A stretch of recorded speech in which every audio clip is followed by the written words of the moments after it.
Bagaimana kabarnya hari ini? Tentu kalian sehat kan? Sehat. Udah pada sarapan semuanya?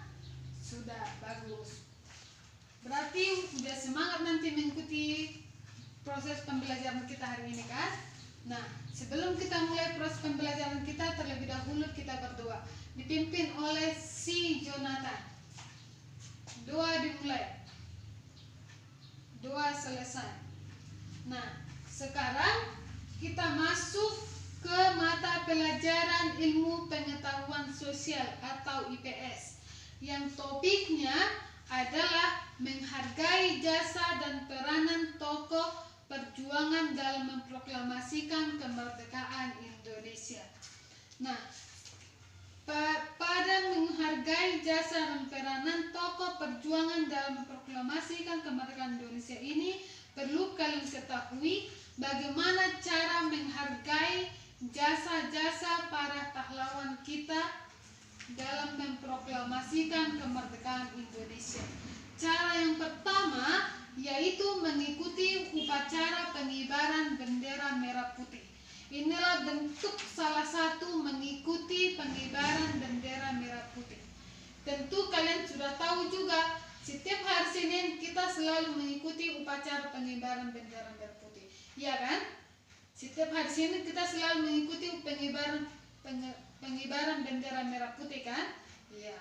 Nah, yang kedua, menyanyikan lagu Indonesia Raya dengan penuh hikmat. Menyanyikan lagu Indonesia Raya itu beriringan atau bersamaan dengan pengibaran bendera merah putih itu. Kita nyanyikan lagu Indonesia Raya itu dengan serentak, dengan penuh hikmat. Ya kan? Ingat kalian kan? Setiap hari Senin.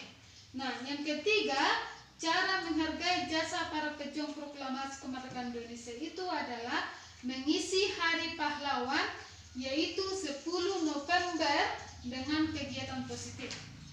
Mengisi Hari Pahlawan 10 November itu dengan kegiatan positif, contohnya membantu orang tua mengerjakan pekerjaan rumah.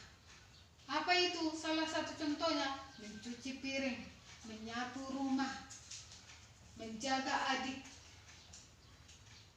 Kalau sudah besar dia bisa ke ladang, ya kan? Jangan main-main terus. Itulah mengisi kegiatan positif dan mengisi kegiatan positif pada Hari Pahlawan kita.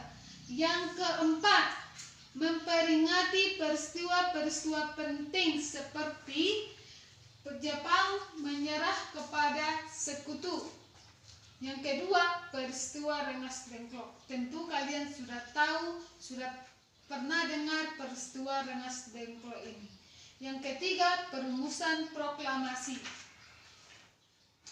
Perumusan proklamasi.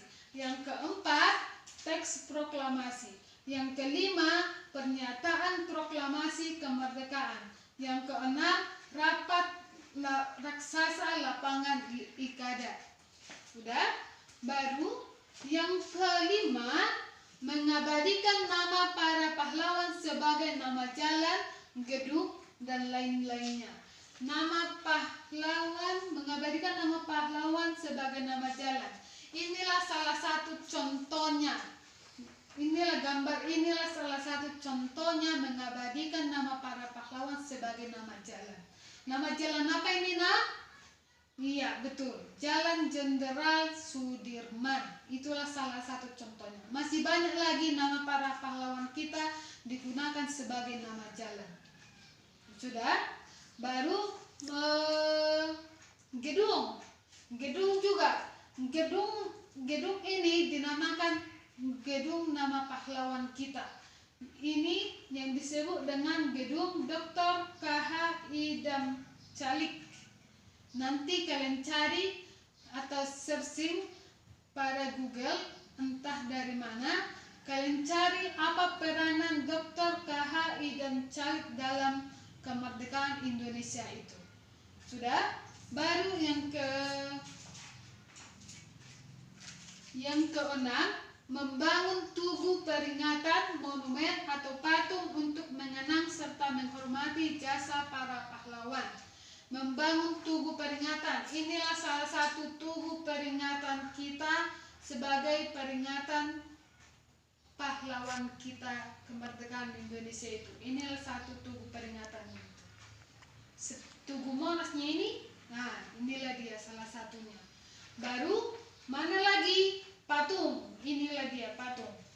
Patung apa ini? Patung para pahlawan kita. Nggak jelas wajahnya karena di belakangi cahaya matahari agak gelap, jadi nggak nampak. Pokoknya inilah salah satu patung yang dibangun untuk mengenang atau menghormati jasa para pahlawan kita itu. Oke anak-anak, sekarang kita lanjut lagi ke peranan tokoh penting di balik kemerdekaan, proklamasi kemerdekaan. Inilah wajah-wajah para pejuang proklamasi kemerdekaan Indonesia Raya itu. Sudah?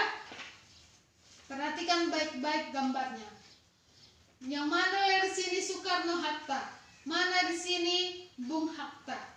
Nah, iya betul. Inilah Soekarno. Inilah Muhammad Hatta. Ini yang paling kita kenal, ya kan? Wajahnya. Nah, sekarang Ibu jelaskan peranan para tokoh pejuang proklamasi kemerdekaan Indonesia ini. Yang pertama sekali adalah Insinyur Soekarno. Insinyur Soekarno ini atau disebut juga dengan Bung Karno, bertugas dalam menyusun serta menandatangani naskah atas nama Indonesia. Ia juga membacakan teks proklamasi pada 17 Agustus 1945. Inilah dia wajahnya. Sudah? Yang kedua, Dr. Randus Muhammad Hatta. Inilah wajahnya. Bung Hatta ini ikut serta dalam menyusun naskah proklamasi di rumah Laksamana Tadasi Maeda. Ia juga ikut menandatangani naskah. Yang ketiga, Ahmad Subarjo.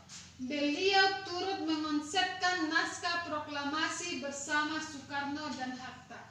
Selain itu, Ahmad menjadi tokoh golongan tua yang berunding kepada golongan muda agar tidak terburu-buru dalam memproklamasikan kemerdekaan. Yang keempat, Laksamana Tadasi Maeda.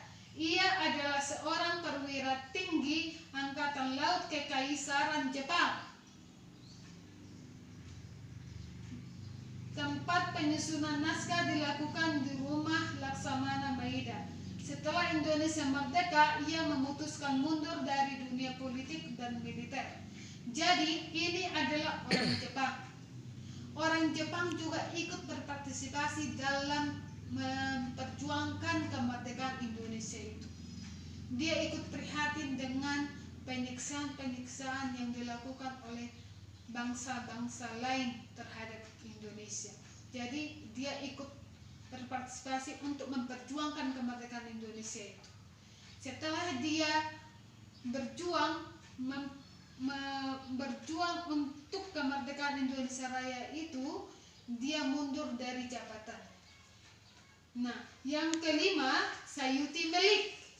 Sayuti Melik menjadi juru ketik teks proklamasi.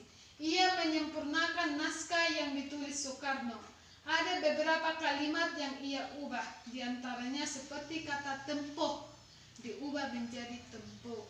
Kalau kata tempuh ada hanya di belakang kan? Nah, tempuhnya itu diubah menjadi tempuh, yang artinya adalah waktu. Baru yang keenam, Sukarni Kartodiwirjo. Sukarni ini memberi gagasan agar teks proklamasi ditandatangani oleh Soekarno dan Hatta. Soekarni juga mengusulkan tempat pembacaan naskah diadakan di lapangan Ikada, sekarang yang dinamakan dengan Lapangan Merdeka. Namun idenya ditolak oleh Bung Karno. Idenya itu ditolak oleh Bung Karno, anak-anak. Sudah? Sekarang yang ketujuh, Fatmawati. Inilah Fatmawati. Jarang-jarang ada perempuan yang berjuang memproklamasikan kemerdekaan Indonesia ini. Fatmawati ini adalah istri dari Soekarno juga. Bukan hanya si Soekarno yang ikut berpartisipasi dalam memperjuangkan kemerdekaan Indonesia, tetapi ikut juga istrinya. Peran si Fatmawati ini adalah dia menjahit bendera pusaka sang merah putih yang dikibarkan pada upacara kemerdekaan. Itulah perannya si Fatmawati. Yang kedelapan, Latif Handraningrat. Latif ini diberi amanat untuk mengamankan tempat pembacaan naskah proklamasi sebelum acara pengibaran bendera dimulai. Yang kesembilan, Suhut Sastro. Suhut mempersiapkan tiang untuk pengibaran bendera. Tak hanya itu, Latif, Suhut, dan SK Trimurti juga turut bertugas mengibarkan bendera dalam upacara kemerdekaan. Yang ke-10, BM Diah. Si Diah yang menyebarkan kabar kemerdekaan Indonesia kepada seluruh masyarakat di tanah air. Tak hanya itu, ia juga yang menyelamatkan kertas berisi teks asli proklamasi tulisan tangan. Dia juga menyebarkan kabar kemerdekaan Indonesia Raya kepada seluruh masyarakat di tanah air melalui radio juga salah satunya. Sudah, karena dulu paling yang terkenal, yang sering kita gunakan adalah menyampaikan informasi berita-berita yang penting melalui radio. Tidak seperti sekarang memakai televisi, melalui televisi, majalah, koran, atau sebagainya. Sekarang yang ke-11, Jusuf Ronodiporo. Si Jusuf ini menyebarkan kabar kepada orang-orang di seluruh dunia bahwa Indonesia telah merdeka.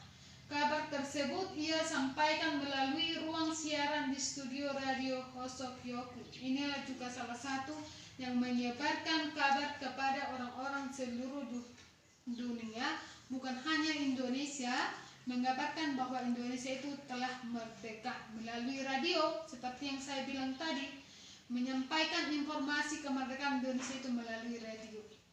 Yang ke-12, Frans Sumarto. Frans menjadi salah satu fotografer yang mengabadikan peristiwa upacara proklamasi kemerdekaan Indonesia.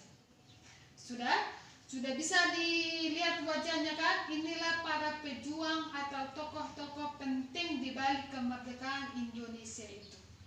Sudah paham? Nah, sekarang